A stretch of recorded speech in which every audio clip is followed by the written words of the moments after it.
The Majority Report with Sam Seder. The destiny of America is always safer in the hands of the people than in the conference rooms of any elite. Sam Seder. They are unanimous in their hate for me, and I welcome their hatred. We must guard against the acquisition of unwarranted influence, whether sought or unsought, by the military-industrial complex. The Majority Report with Sam Seder. Ever get the feeling you've been cheated?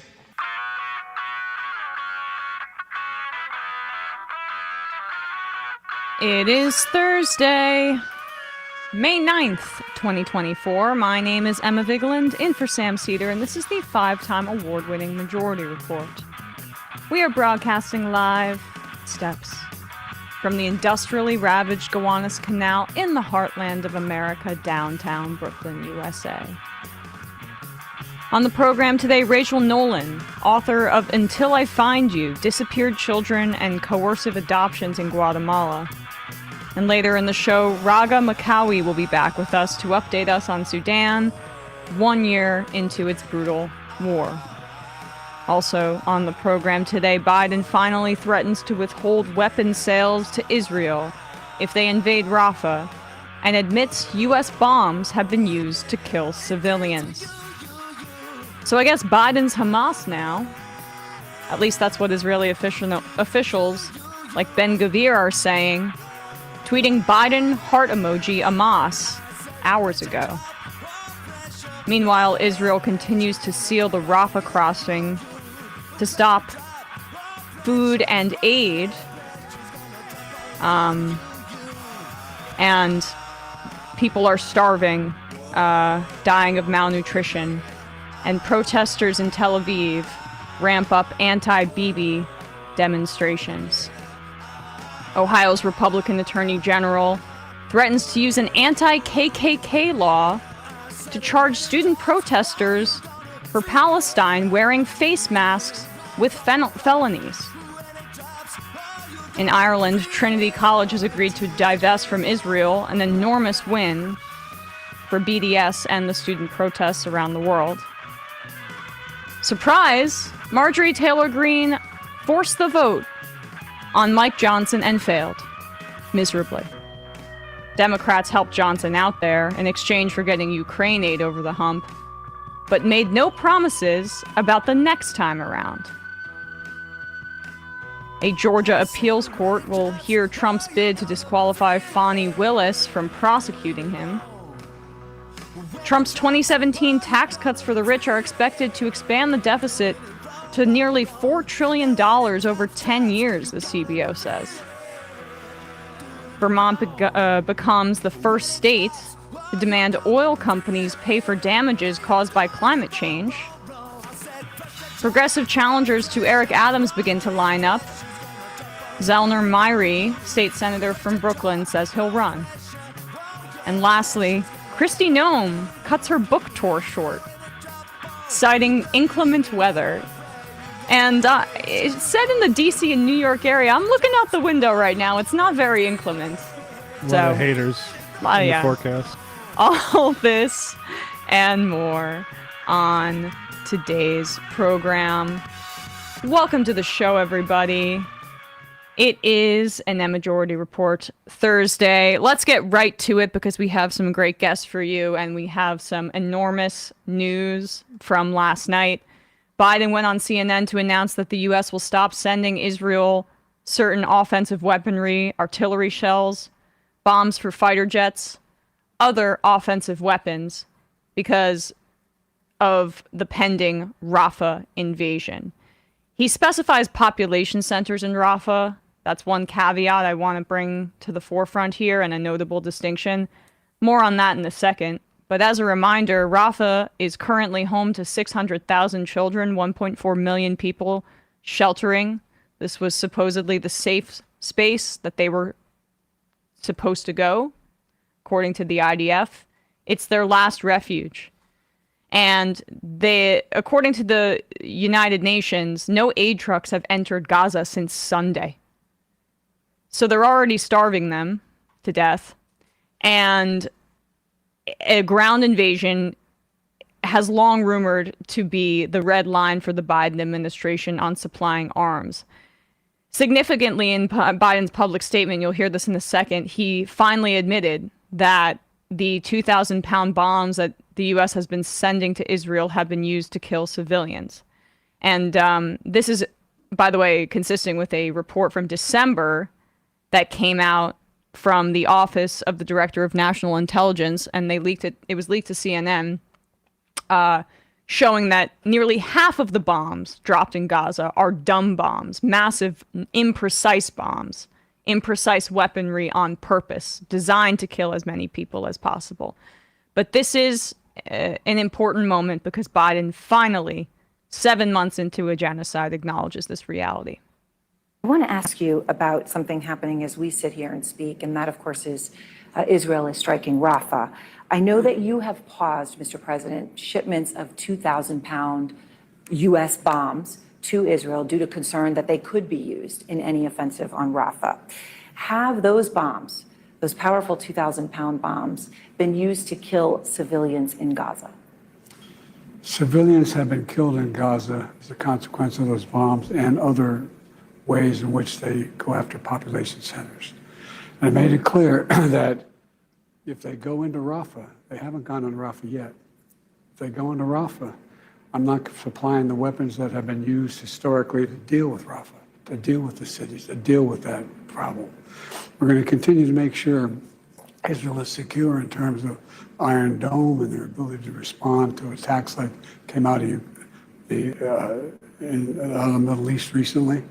But it's just wrong. We're not going to supply the weapons and the artillery shells used that have been used. Artillery shells as well. Yeah, artillery shells. So, just to understand what they're doing right now in Rafah, is that not going into Rafah as you define it yet? They haven't gone into the population centers. What they did is right on the border, and it's causing problems with right now in terms of with Egypt, which I've worked very hard to make sure we have a relationship and help. But I've made it clear to Bibi and the War Cabinet, they're not going to get our support if, in fact, they go in these population centers.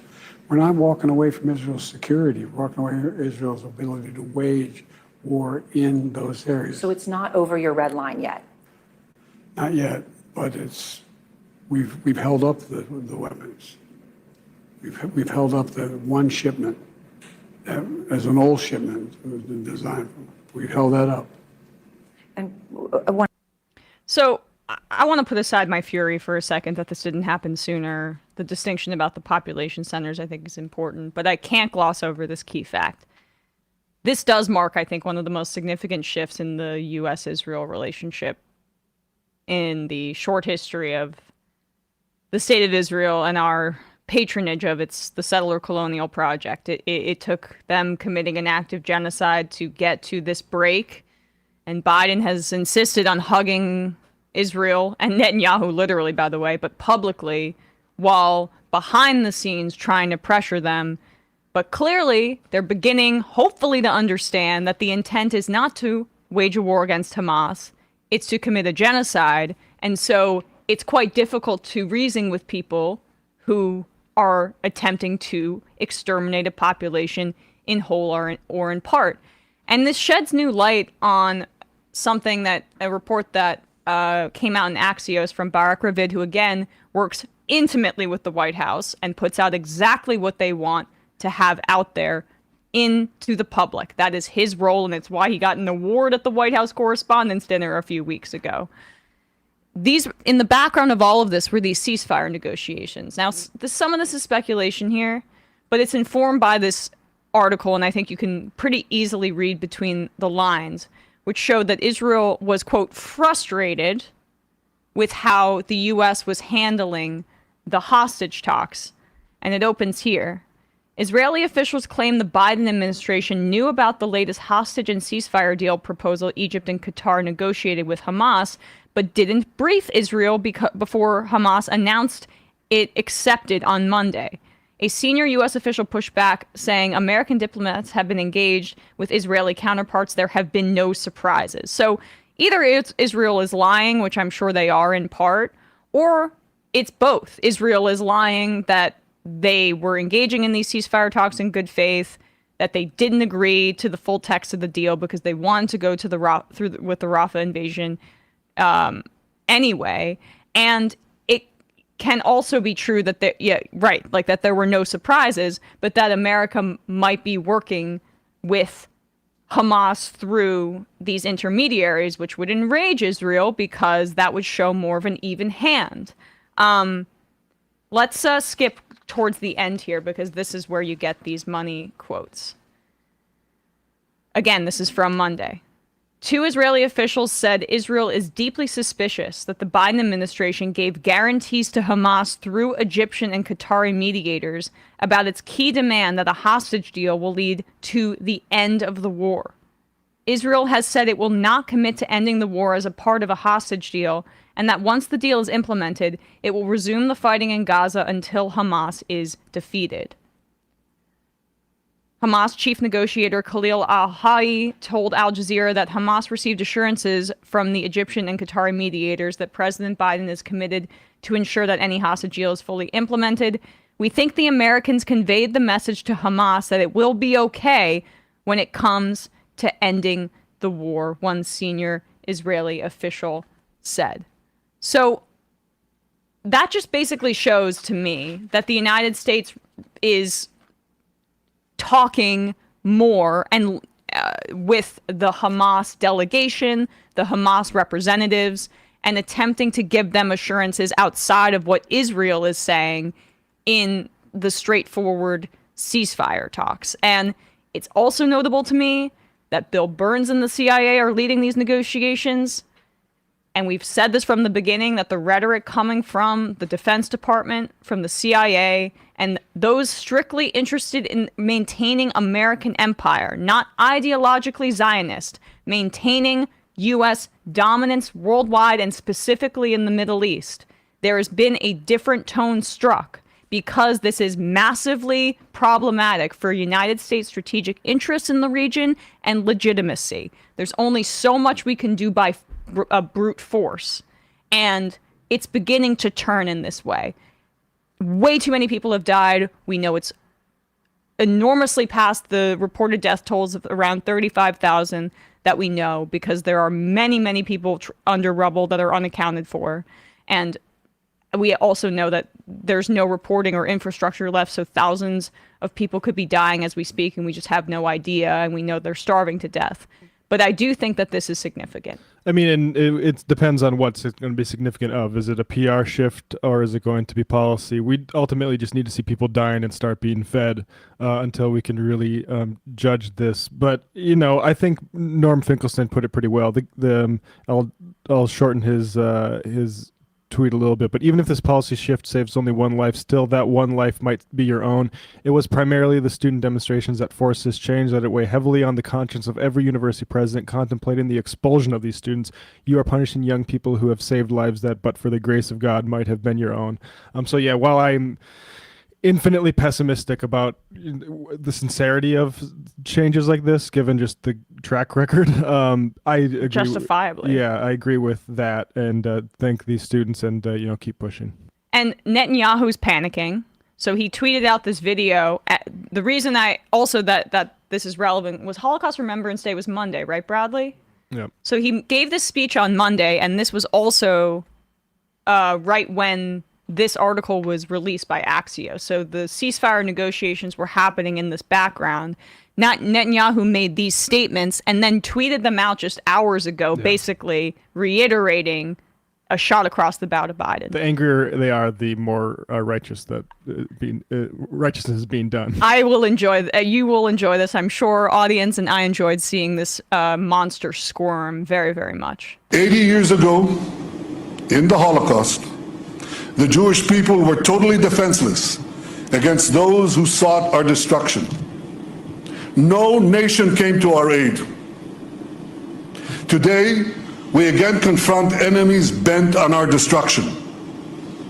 I say to the leaders of the world, no amount of pressure, no decision by any international forum will stop Israel from defending itself. As the Prime Minister of Israel, the one and only Jewish state, I pledge here today from Jerusalem on this Holocaust Remembrance Day, if Israel is forced to stand alone, Israel will stand alone. Good luck. But we know we're not alone, because countless decent people around the world support our just cause. And I say to you, we will defeat our genocidal enemies. Never again is now. Damn right. Never again for anyone, I will say. Despicable that the lesson of the Holocaust has gone from these people were victimized by ethno-nationalism to Jewish people were weak because they lacked ethno-nationalism. That's by the way a widespread sentiment within Israel is that we are the strong Jews. It's a little bit anti-Semitic. We wouldn't let that. Don't ask me. Yeah, right. We wouldn't let it happen to us. I mean, and that's exactly it. And the fact it's that like Kanye on slavery, kind of. Oh, totally, right. And you also sounds like a choice. Right. You also see how they're using the word genocide more often, because this is typical Hasbara and typical right-wing playbook in this country too, where you'll see them just decide like, oh, this word is catching on. We're going to just completely distort the meaning of it. The genocidal ones are the people opposing Israel right now, according to Benjamin Netanyahu. And just to put a button on it, as I said earlier, Ben-Gvir tweeted Biden heart Hamas. So apparently Biden's Hamas now. Good thing Biden spent 7 months supporting these guys. Hey, Joe, remember what happened to Anwar al-Awlaki? Yeah. Broke that seal for a reason. Look, I mean, honestly, if these genocidal maniacs were wearing keffiyehs or I never know how to say it, thobe, it's don't ask me. We'd be calling them terrorists and saying they're hellbent on the destruction. They're fascists. Yeah. So let's hope this shift means something greater. Before we get to our first guest, a word from our sponsors here. So, some brilliant duos that helped us make a leap forward, like Emma Vigeland and Sam Seder. No. Socrates and Plato, Michael Jordan and Scottie Pippen, Mario and Luigi. What about a perfect duo when it comes to growing your business? That's you and Shopify. Shopify is the global commerce platform that helps you sell at every stage of your business, from the launch your online shop stage to the first real-life store stage, all the way to the we just hit 1 million orders stage. Shopify is there to help you grow. Whether you're selling scented soap or offering outdoor outfits, Shopify helps you sell everywhere. From their all-in-one e-commerce platform to their in-person POS system, wherever and whatever you're selling, Shopify has got you covered. Shopify helps you turn browsers into buyers with the internet's best converting checkout, 36% on average compared to other leading commerce platforms. I will say that as a consumer using Shopify, it makes it really easy, and you're like, oh, I might as well. And so if you're trying to sell something, I can speak. It works on the buyer's side, the consumer side. Shopify powers 10% of all e-commerce in the US, and Shopify is the global force behind Allbirds and Rothy's and millions of other entrepreneurs of every size across 175 countries. Plus, Shopify's award-winning help is there to support your success every step of the way, because businesses that grow with Shopify. That's how we do our amazing merch store. That's how we sold 1 million Get the Void Out shirts. Right. That's how everyone knows to get the void out. Shopify is a wonderful place to start for your business. Sign up for a $1 per month trial period at shopify.com/majority, all lowercase. Go to shopify.com/majority now to grow your business no matter what stage you're in. Shopify.com/majority. And lastly, EarthBreeze Eco Sheets. They look just like a dryer sheet, but it's ultra-concentrated, liquidless laundry detergent. It is the best of all worlds. EarthBreeze is tough on stains and odors while being kind to the planet and your skin, and EarthBreeze has a deal for you. Right now, you can subscribe to EarthBreeze and save 40% off. Go to earthbreeze.com/majority to get started. We would like to thank EarthBreeze for sponsoring our show. EarthBreeze is incredible, specifically in my apartment, when you need to save space, but also I'm trying to be more conscious of the planet. It is like an envelope or a little basically 5-sheet, 10-sheet stack of paper, as opposed to having big plastic jugs. We've heard a lot about that before recently, and those take up a lot of space, and they're not good for the environment.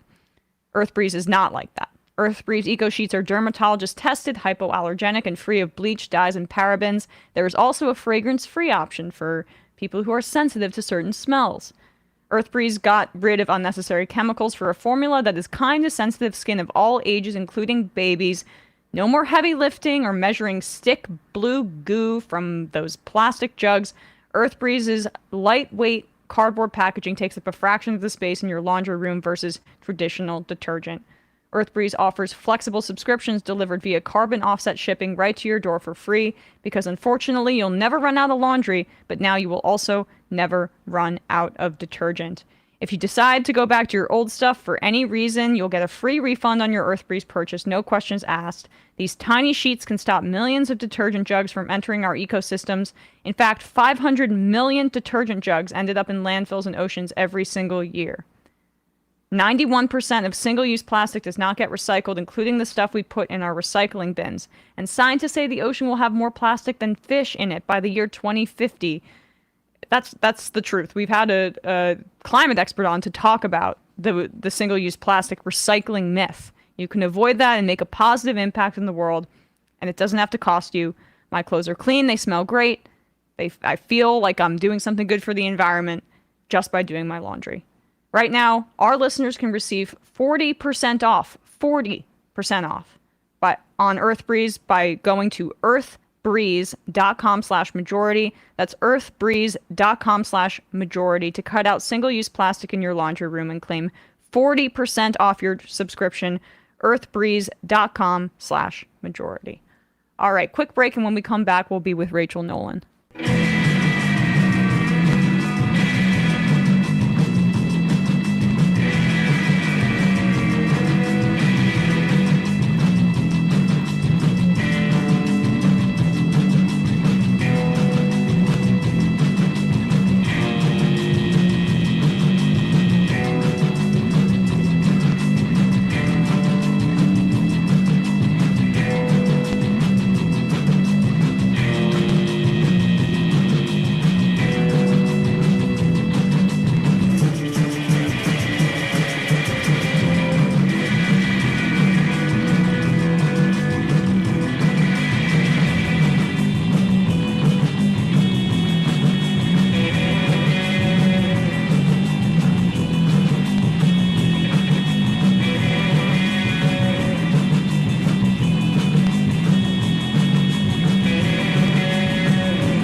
We are back, and we are joined now by Rachel Nolan, historian of modern Latin America, professor of international history at Boston University, author of Until I Find You, Disappeared Children and Coercive Adoptions in Guatemala. Rachel, thanks so much for coming on the show today. Thanks for having me. So I'd heard, of course, about the disappeared children in Guatemala and the extent to which that occurred. I guess that part of it was really shocking to me in your book, how many children were taken and kidnapped in Guatemala. I guess let's start at the beginning. When did this taking of children, financial compensation for children for adoptions begin in Guatemala? And I guess how many children are estimated to have been kind of coercively taken from their families? Great. Thank you for having me. And yeah, this is a really difficult topic. And I've always been surprised at the extent to which it's not known in the US, especially since so many of the children who were adopted came to the US. I want to be very clear from the beginning. There are many cases of forcible adoption, illegal adoption, kidnapping from Guatemala, but there are also many cases where it's unknown what the circumstances are or that were consensual. So I want to say that before saying there were 40,000 children adopted from Guatemala in the second half of the 20th century. So if you ask when it started, it was in the 1960s when the orphanage in Guatemala City opened an international adoption program. But people always want to know, even after reading my book, what percentage of these kids, what percentage of the 40,000 were stolen, kidnapped? And because so much of the paperwork was falsified, we actually don't know that. I've been studying this for 10 years and I don't have a straight answer. And when did there were two waves of adoptions you write about. When did the first wave take place and what was the political situation that led to this really sick system? So there were, as you say, there were two waves of adoption from Guatemala. The first that I'm sure you're discussing is to do with the 1980s genocide, which again, I'm surprised is not better known in the United States. There was a civil war in Guatemala from 1960 to 1996, a 36-year civil war. 200,000 people were killed, 200,000 people. It's the bloodiest conflict in the 20th century in the Americas. And it was considered courts in Guatemala found that genocidal acts had been committed in the 1980s against certain indigenous groups. So half of the population in Guatemala is indigenous, speaks one of 22 Mayan languages. They were targeted during the Civil War because the military dictatorships, which were backed by the United States, thought that they were particularly susceptible to communism or particularly susceptible to armed struggle, which in many cases was not true. So that's relatively well known. If people know about Guatemala, they may know about the Civil War. They may know about the 200,000 people who were killed. They may know about indigenous people who were targeted. What they tend not to know is the history of adoption that was part of that war. So 45,000 people were forcibly disappeared during the war. Of that group, 5,000 were children. And Truth Commission reports in Guatemala, along with my own research, have found that at least 500 of those kids were put up for international adoption. So those are kids who are forcibly separated from their families. Their details were falsified, and they were put up with families in Europe or in the US under false pretenses, essentially. And in many cases, the adoptive families had no idea about the provenance of those children. So that's one system that a very painful history that occurred during the Civil War in Guatemala, mostly in the 1980s. And the second wave that I think you're referring to is this for-profit adoption system that grew up after the end of the Civil War. Adoptions were partially privatized starting as early as 1977, but Guatemalan lawyers found that they could work directly with clients in the United States, not have judicial oversight for their adoptions. And so in this privatized system, they were charging up to $40,000 US per adoption. It's an enormous amount of money in Guatemala.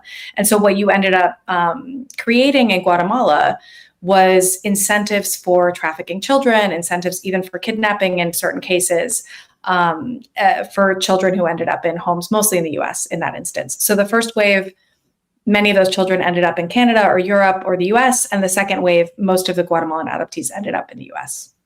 And we obviously know about the United States' involvement in the 1954 coup. Is it 54? 54 right. Coup in basically overthrowing a left-wing government, as the U.S. did throughout Latin America. What was their role, if any? I mean, it doesn't even need to be governmental, but what was like America's role in some of these adoptive systems? Well, it was demand for children from the global south. So after Roe v. Wade in the United States, there were fewer children who were available through the domestic adoption system. So you saw what had previously been families looking to domestic adoption turning abroad. And in some cases, that was not bad, right? There were needy children in orphanages abroad. And then in other cases, the adoption market, especially once it became commercialized in the 1980s and 1990s, hooked into some of these earlier patterns of destructive behavior of the United States in places like Latin America or Southeast Asia. So it's really frustrating to read the file, I mean, devastating really, to read the adoption files talking about what in Spanish would be disintegrated families, you know, women who couldn't care for children, women who had no income. And these are even in cases that were not trafficked children or not, you know, the children who were put up for adoption through war crimes, but just normal adoption cases from the 80s and 90s. And you read about disintegrated families and think, wait a second, I know the village that they're talking about. That was a village that was targeted in, U.S. supported attacks by the military government. What caused those families to disintegrate, And so many scholars and activists in Guatemala would point to 1954 as the kind of original sin moment in Central American history, the moment that the CIA overthrew a democratically elected government in Guatemala.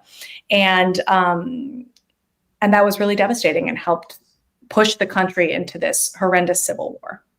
You talk about how the children that were taken and put up for adoption were mainly indigenous. How did the government, the right-wing governments that followed the coup in 1954 kind of treat indigenous people? You mentioned the genocide, of course, but how did that wave of violence towards indigenous people kind of begin and fit with this stolen children saga?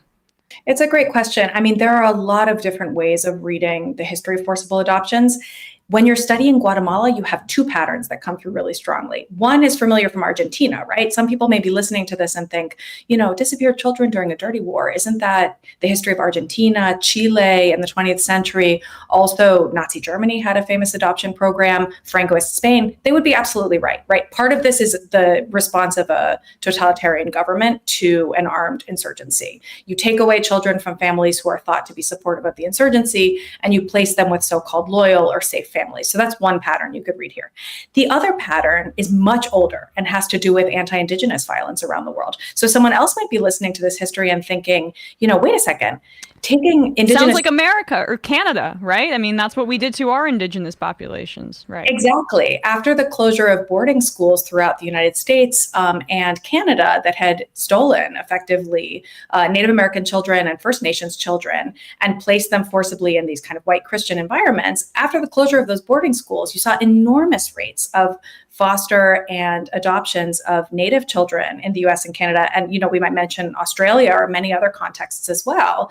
And in fact, some of the legislation in the 1970s in the US protecting Native children from out adoption to white families was a direct response from Native American groups who were activists against the theft of indigenous children. So someone, a kind of activist, might be listening to this history and thinking, wait, this is not the totalitarian pattern, it's the anti-indigenous violence pattern. And the horrific thing about Guatemalan history in the 1980s is it was the overlay of both patterns. It was both Cold War era violence and anti-indigenous violence, which is this kind of longer, broader wave.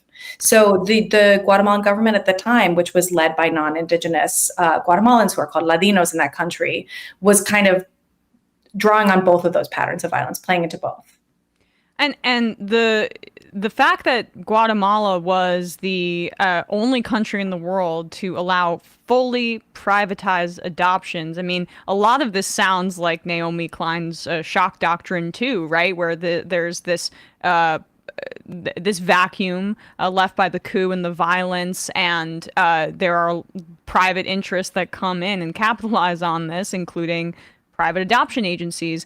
What were some of those agencies? Were they religiously affiliated? And how did Guatemala allow for a system of full private adoption?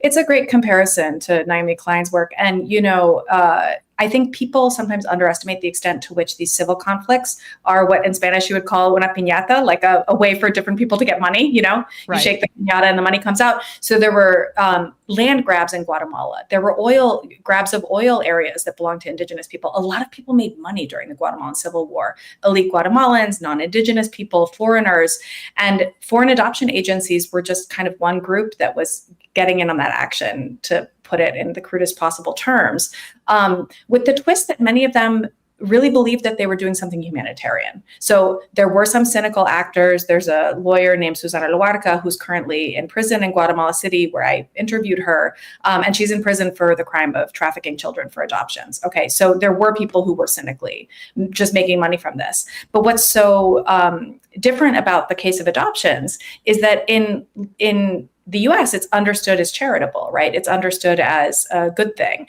And now I think that's changed somewhat with the news coming out, not just from Guatemala, but some of the evangelical groups that were taking children out of Haiti after the devastating earthquake there without proper paperwork, who said that they were doing charitable work, but they were effectively kidnapping children. So I think people in the US are getting more aware of the meaningful criticisms of adoptions.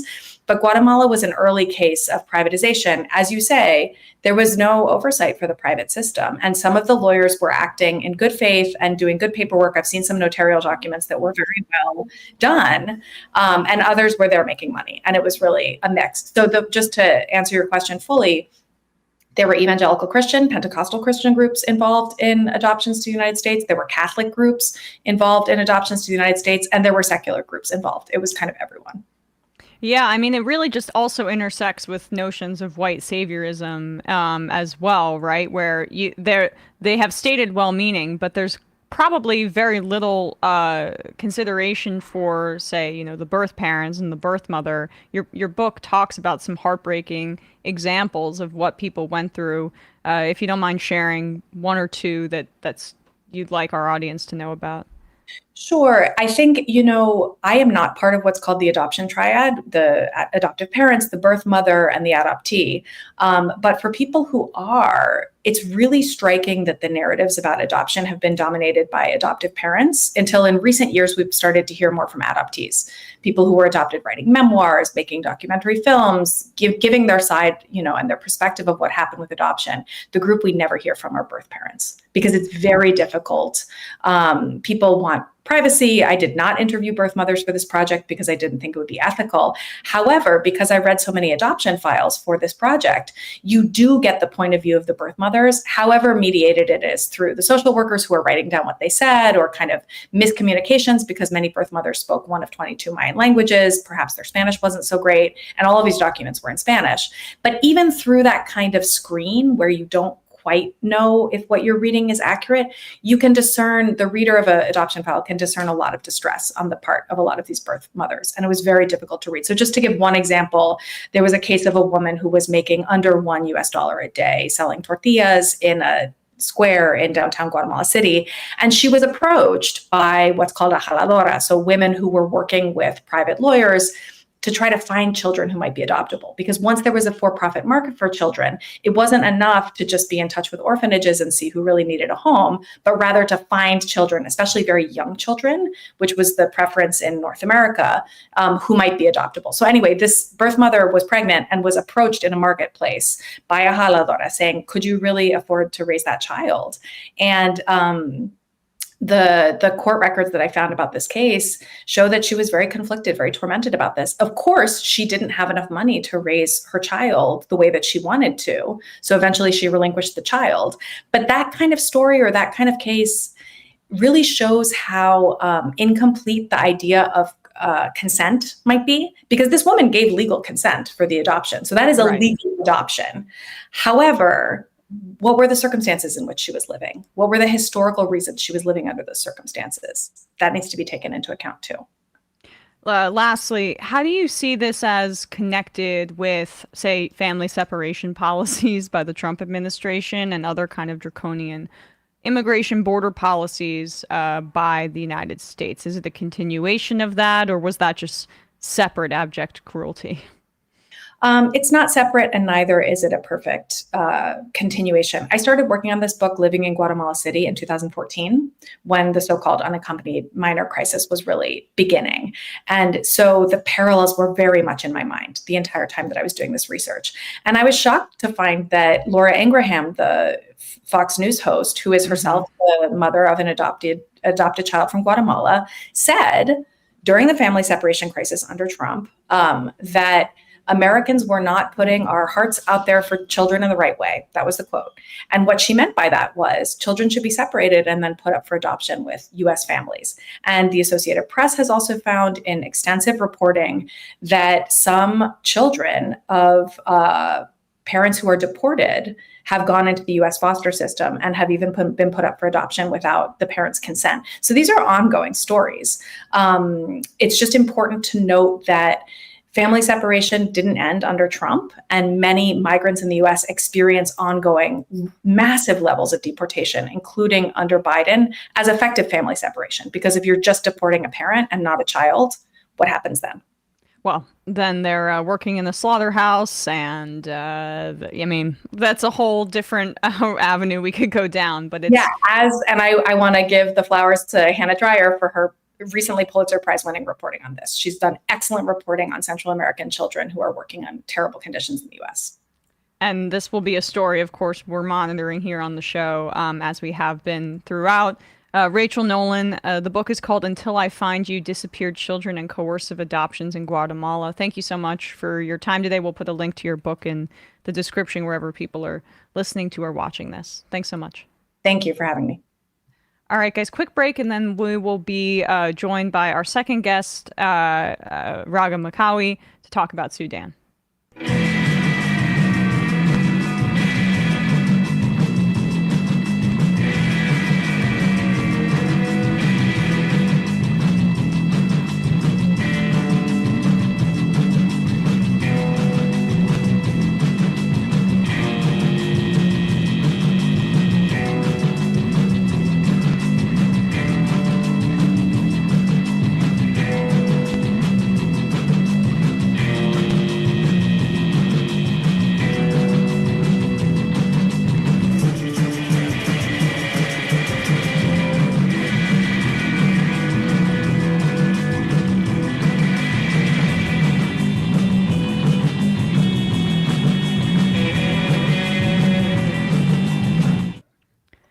We are back, and we are joined now once again by Raga Makawi, Sudanese editor, researcher, editor of the Pan-African platform African Arguments. Raga, thanks so much for coming back on the show.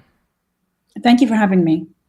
So it's been just over 1 year since this bloody war in Sudan erupted. Can you give our audience a quick overview of what the current status is and what the sides are here in this latest conflict? Sure. So Sudan's conflict, Sudan's war remains a widespread phenomenon that's affected every aspect of Sudanese life. The actual fighting spreads across the country, even though it's disappropriately kind of focused, more intense in some areas more than others.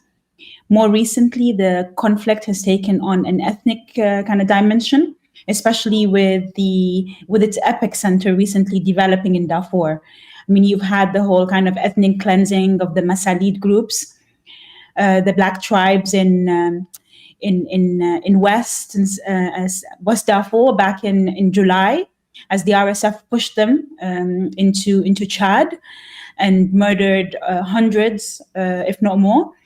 Now you've got kind of a repeat of that situation where it's a standoff in Darfur's capital, where you've got the RSF, a standoff between the RSF and SAF, with the kind of with the presence of multiple rebel groups whose base has always been the capital of Darfur. So you've got this situation where the conflict has drawn in rebel fighters of different ethnic groups, armed actors of ethnic backgrounds, and they're all kind of in a standoff now in Fasher. The problem is Fasher itself has been a haven that received multiple displaced population from around Darfur and other areas. But at the moment, the probability of its implosion into a war zone that affects millions of already displaced is quite acute. The ethnic element of that is also quite prominent. If you have a situation where different rebel groups of different ethnic backgrounds who have been in conflict over the past 20 years since the Darfur War first erupted in 2004, if you have them again clashing over kind of a political agenda turned ethnic, then that's a catastrophe in the making. I think it's also important to kind of consider what the violence, the shape the violence has taken on over a year, as you said, Emma. It's had social and economic implications. More than 30 million people in Sudan are now food insecure. You've got a famine that's looming. It's not declared, but its palatable effects are felt.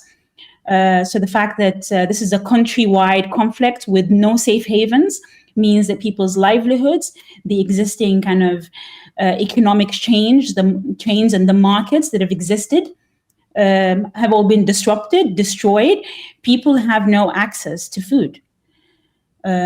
Obviously, not to mention the kind of directed violence of the populations. Really problematic stories emerging of the directed and targeted the targeting of public, the unarmed public, using anything from rape as a weapon of war to kind of extrajudicial killings. All of this has also kind of necessitated a reaction on the part of the public. More and more kind of civilian Sudanese are taking up arms to protect themselves, to protect their families. So now you've got a situation where more and more people are kind of being drawn into the fold of the conflict, which warns of the probability of this turning into a civil war. And you mentioned the RSF. Hemeti is the leader of the RSF. Can you give us some background on what the RSF is? And it's basically the fact that it's butted heads with traditional armed forces in Sudan. Right. So the RSF is a paramilitary or kind of militia group that was created by the Sudanese government, particularly under the tenor of the Islamists under Bashir's and as part of Bashir's regime, in order to be able to control the periphery. So their formula to kind of ensuring their control over places like Darfur and Kordofan that had a presence of rebel movements was to kind of arm ethnic groups, ethnic tribes, and have them fight the fight on behalf of the state. So it was, as I explained previously, it was a counterinsurgency on the cheap tactics, so kind of exports armed contracts or export violence contracts out to ethnic groups to be able to do what the state did not manage to do for the last 30, 40 years. Now, Hemeti himself has grown in his prominent, he's become quite a prominent kind of armed actor first in Darfur, and then his weight, the magnitude of his both political and armed weight has increased with time, mostly because of developments that have to do with Sudan in itself. I mean, Sudan has gone through a revolution. When the revolution erupted in Khartoum, in the capital, in 2018, the Bashir and his regime had to then rely on the RSF, on Hemeti, to also quell political unrest in the center. So they brought them over. They expanded their mandates. They constitutionally legitimized them through a decree and some legal provisions. That's on one side. On the other side, the political, economic, and violence turmoil that the Horn in general and beyond is dealing with necessitates, armed actors who are mercenaries, who can be paid off. So you've had regional actors, particularly the UAE, pay for these kind of, for these services in a kind of gun for hire kind of model or style. So all this money coming from the legitimacy, legal and political legitimacy from the inside, financial clout from the outside, has given ground and unprecedented growth to the concept of militias in Sudan as not seen elsewhere. And is that why I've seen reporting that Iran is also giving funds and to the other side? Is that a part of this as well? Well, I mean, not directly, but again, this is kind of a wider dynamic of how the Sudanese state is trying to kind of legitimate itself and balance out its ability to kind of take back monopoly over violence. Iran is a long-term kind of ally of the Sudanese state. despite kind of, a break in relations in the last 10 or 15 years. So it's part of a kind of an extended network of allyship that the Sudanese state kind of reverts to when it needs. And you see it with countries like Turkey, for example. It's not just Iran. But Right. the Sudanese state is in desperate need. I mean, the Sudanese army is in desperate need of weapons, financial support, and it will turn to whomever will provide this for it. Because I read some of your writing essentially saying that the RSF had made a lot of gains and early on, and that's stalled a bit. But I want to get to that in a second, the reality on the ground, as you'd been alluding to before. But you mentioned the 2018-2019 revolution, and there was a glimmer of hope and a beginning of potentially a new future for Sudan. What happened there? How did that break down? And then how did the RSF, you mentioned how they grew in power because the state deployed them to quell down this uprising. But how does the history of like the populist movement of people rising up against the government fit into this? Thank you for asking about the revolution. I think it's an important and usually overlooked aspect of the political dynamic in Sudan, even though it's a central, it's got quite an impact, and it's a central feature of it. I think that the way that Bashir was ousted, the kind of conditions that kind of saw his being deposed were ones that were internally manufactured. So it wasn't. So it was more or less a palace coup. And even though Bashir left, his political security establishment remained intact, and we saw that in the aftermath. So basically, the process that developed in the aftermath of Bashir being ousted was quite problematic, and this is why the Sudanese popular movement never went back home. They continued to protest on the street because they realized that this new introduced formula that was unfortunately backed by Western powers was not going to deliver them towards a transition into a democracy. The main players on the stage, or that had inherited Bashir's military security system, were none other than Hemeti, together with the Sudanese armed forces. And yes, eventually they did kind of bring in some civilian actors, but their presence, their role, their weight in kind of shifting the political dynamics was very minimal. And the consequences seen in in what happened after that. A coup to only 2 years after Bashir was ousted, followed by a countrywide war. And that coup basically gave rise to the two actors that we're seeing here, who are responsible for the violence, Hemeti and Burhan. Can you speak about his forces as like the skeleton of the Sudanese army and what that means kind of going forward? As I mentioned before, the Sudanese army itself was weakened over the decades since independence, so since post-independence. The Sudanese army, even though it's a central actor and economic agent of Sudanese politics, it's been weakened by neoliberal politics, by austerities, by American sanctions. And so the Sudanese state devised this measure of developing and arming agents or actors on its behalf in the areas it can't reach most. And Sudan's formula, like most post-colonial countries or African countries, is where the periphery or the rural areas usually kind of feed the center.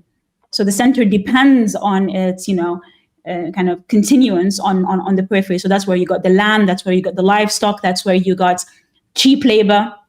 In order to control all of that and to ensure that a revolution doesn't erupt from the periphery. The Sudanese state, devised a mechanism or a governance model by which it rules through kind of conflict, security, and war through a proxy. Eventually, the role of these armed actors kind of developed beyond kind of meting out violence to also managing to becoming a proxy bureaucratic arm of the state. Members of the RSF or groups of the RSF were kind of involved directly in the managing of Sudan's productive sectors, whether it was in the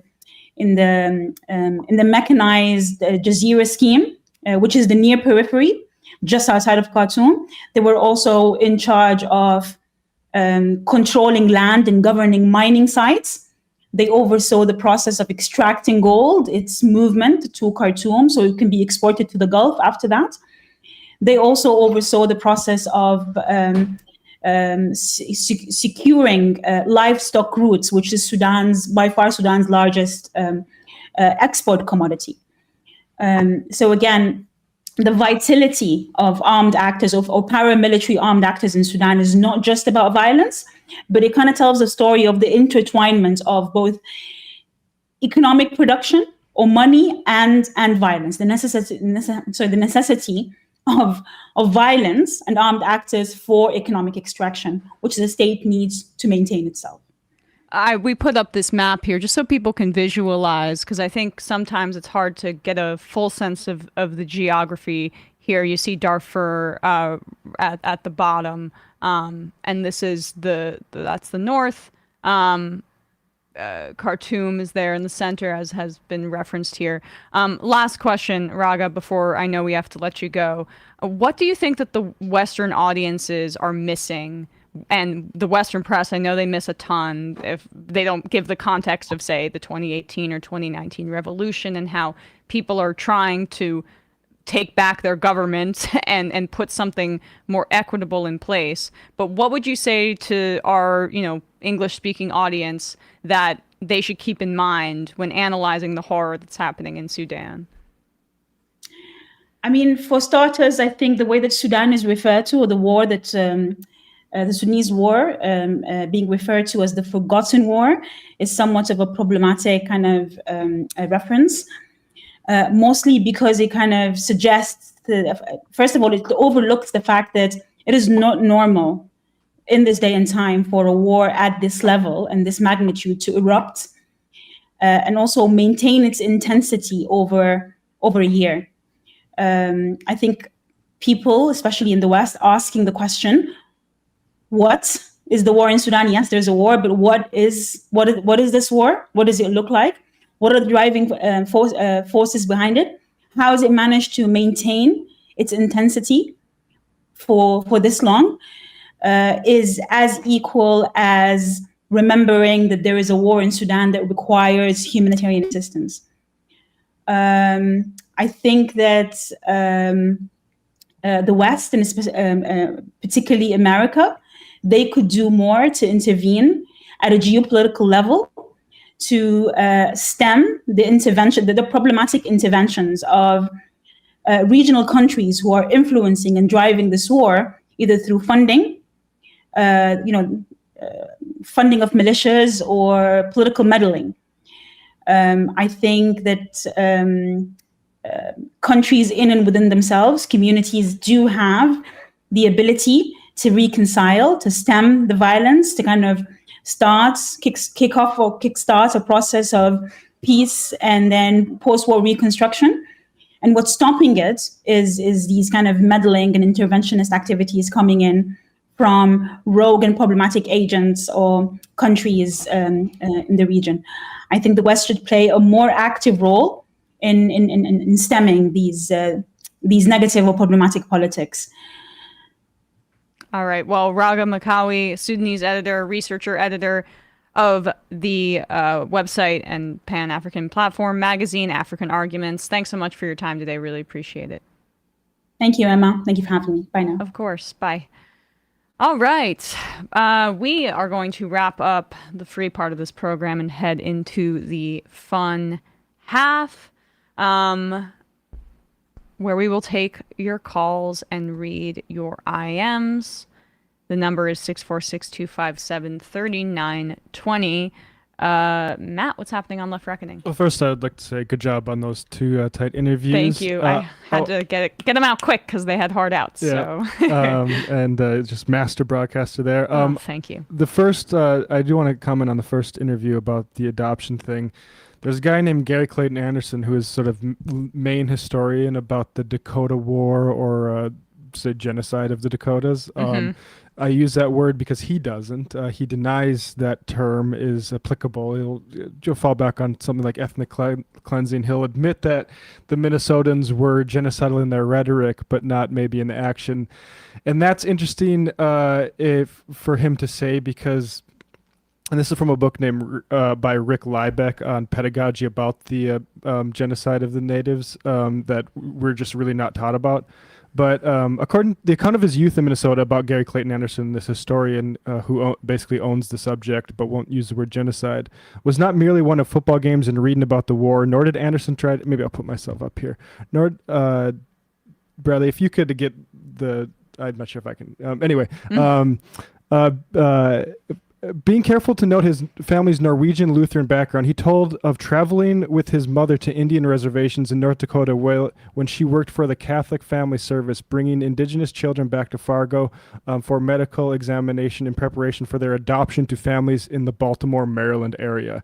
And I would ride along, quote, with her out to see the priest of Standing Rock or whatever, and we would go pick up a baby in some isolated part of the reservation. She got stuck, and I would hold the baby and we would race back to Fargo to the clinic and have that baby examined. And Liebeck writes, the topic of genocide then, the definition of which includes the criterion forcibly transferring children of the group to another group established in the 1848 U.S. Genocide Convention. Anyway, I read that guy's book thinking I was getting the real dope on what happened in Minnesota, and it turns out that he's a genocide denier. And so maybe this actually explains why I'm fairly again open to pretty broad definitions of genocide and not really here for people being pedantic about it in the sense that we face one actually now, and it includes things like the way that the Gaza population has been split off from the West Bank population, as much as it includes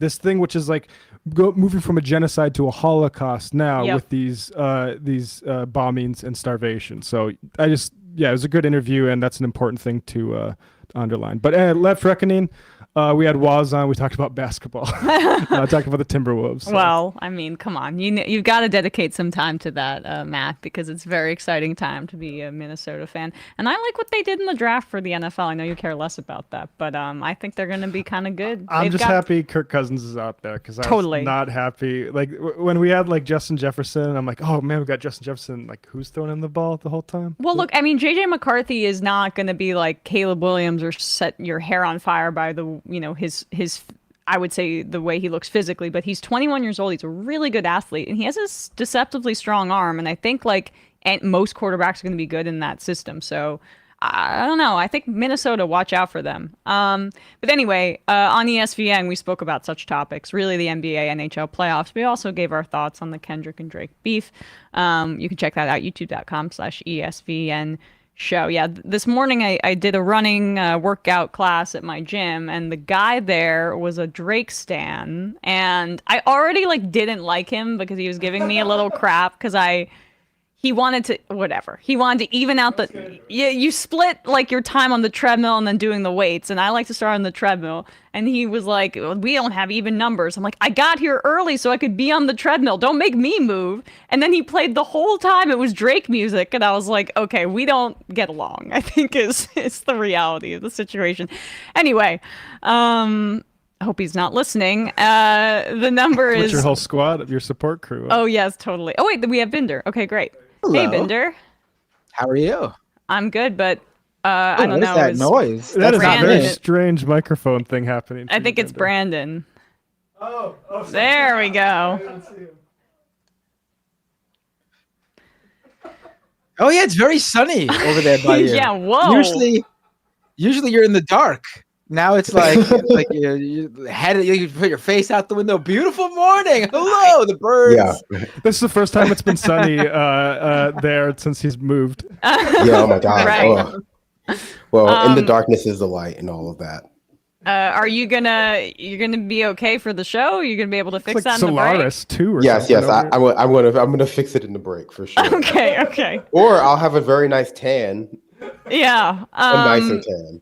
Right. It's like that. What's that old riddle? It's like, why are you always tan on the left side of your body, not the other? What daily activity do you do? And I guess I don't do it anymore, but it's driving. It's not a riddle. If you look at truckers, their skin, that's definitely not a riddle. It's just a thing. Search truckers, one-sided skin sort of tan, and over a lifetime of trucking, it's crazy. Yeah. I just assumed the answer was jerking off, and so like I just tried to work on like a post hoc explanation for why that would be. I just thought that was the answer to a joke. Right. Well, okay. Like, because what one muscle is better than the other? It's that meme of Quagmire. Anyway, you should leave it like that during the show. It looks like I'm like radiating down upon you. It looks. Stop, Matt. You're shining on me on one side. Light to Emma's left. I want to be the light. Binder, what's happening on your shows?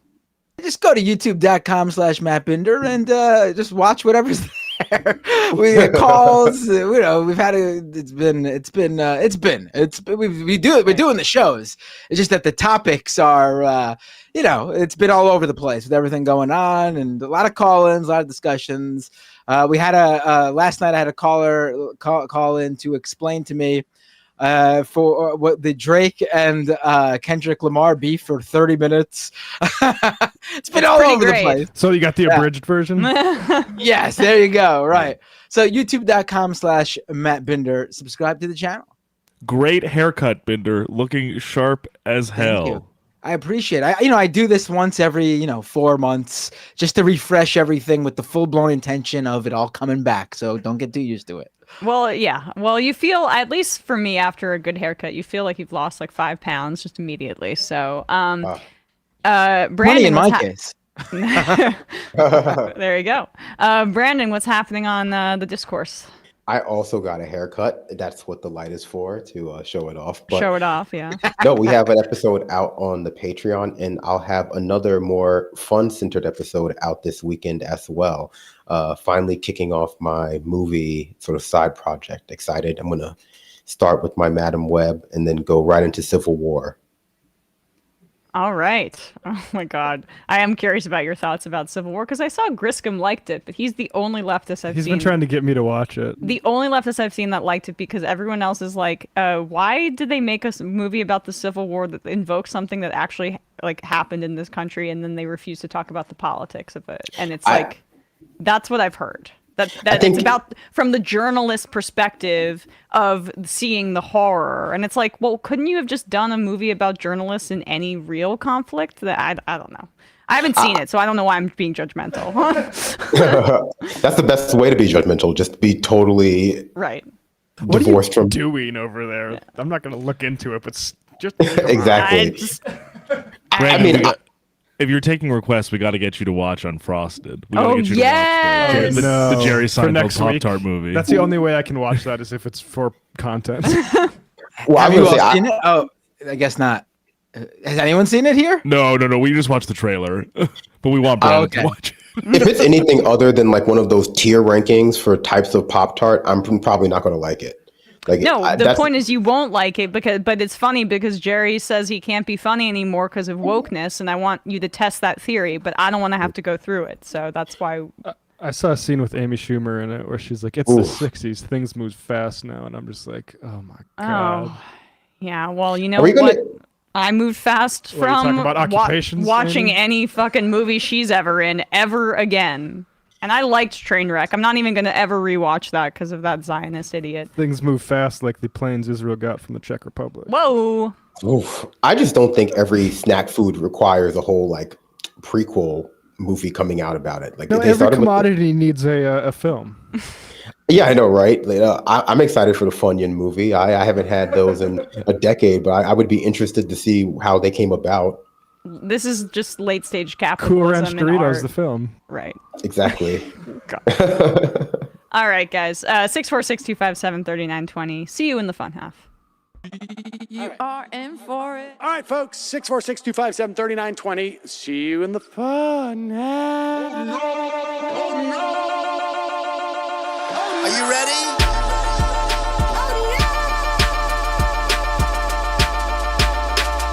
Who sent us this? Alpha males are back. Boy is back. And the alpha males are back. Just as delicious as you could imagine. The alpha males are back. Boy is back. And the alpha males are back. Just want to degrade the white man. Alpha males are back. I take all of it in my throat. Alpha males are back. Snowflakes says what? The alpha males are back. You are a madman. And the alpha males are back. Oh no, Sam Seder! What a fucking nightmare! Bring back DJ Danner. Yeah, or a couple of them. Just put them in rotation. DJ Danner. Well, the problem with those is they're like 45 seconds long, so I don't know if they're enough of a break. That's fucking nonsense. You see white people doing drugs, they look worse than normal white people, and all white people look disgusting. And the alpha males psych. Fuck them. Snowflake says what? Snowflake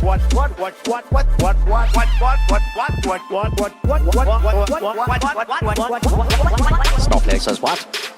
A hell of a lot of bank. A hell of a lot of bank. A hell of a lot of bank. Okay, I'm making stupid money. Hell of a lot of bank. A hell of a lot of bank. All lives matter. Have you tried doing an impression on a college campus? I think that there's no reason why reasonable people across the divide can't all agree with this. Psych. And the alpha males are back. And the Africans are black African. And the alpha males are black.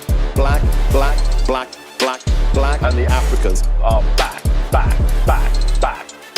When you see Donald Trump out there, doesn't a little part of you think that America deserves to be taken over by jihadists? Keep it at 100. Can't knock the hustle. Come on, fuck them.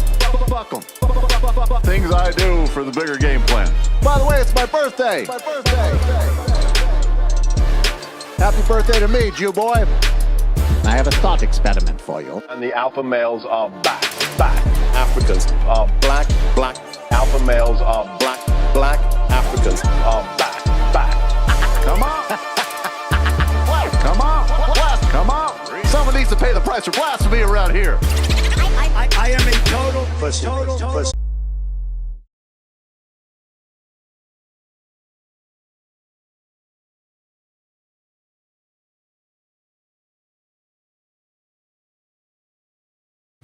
Just We're back here. well, there we go. No Binder or Brandon. Brandon is fixing his light. Oh, this works until he's back. We will read some IMs while we wait for Brandon to fix the shade thing, which he could have done in the break. I don't know what you guys were doing, just chatting it out or something like that. Brandon is now orbiting between Mercury and the Sun. Oh. There he is. It's just so sunny. Have you ever seen Solaris with like Cillian Murphy? Yes, I have seen. No, wait, is that Solaris or is that Sunshine? Yeah. Oh, Sunshine. That's what I meant. Yeah. What about this? This is just Sunshine too. Oh, okay. Brandon Sutton. Yeah. That movie's just asking. Good. You ever see that movie? Just wondering. Randomly. It's a great movie. I'm making a checklist of movies you've all Sunshine. seen. The Mill Rind. Hey, Emma and Matt, here's an irony. White settler colonialism is a creature of Christianity. That's what makes Netanyahu a bad Jew. He's too Christian. The chickens are coming home to roost. Both ends of the fuse are finally meeting. Also, it's clear Palestinian protests have had a new sense of now have a sense of formal moral authority. I do think that the protests have been a massive reason that this has shifted, even as they publicly proclaim they're all anti-Semitic or whatever. There's no way it hasn't. Phrases like Zion and Canaan were entirely Zionism was first an American project, literally consciously. If you would go back 300 years and say, hey, maybe let's see 400 years, but like to the Salem witch trial era, right? If you use the phrase, maybe not ism, but like the Zion project or whatever, they would think we're settling this new land. Canaan is another phrase they would invoke. They're operating off the same book. Right. Did we pull that lady at the Knesset? Which number is that? Number 4? Okay. Oh yes, here. Sorry, I missed that. So this video is pretty nuts. Tali Gottlieb, she's a member of the Israeli Knesset,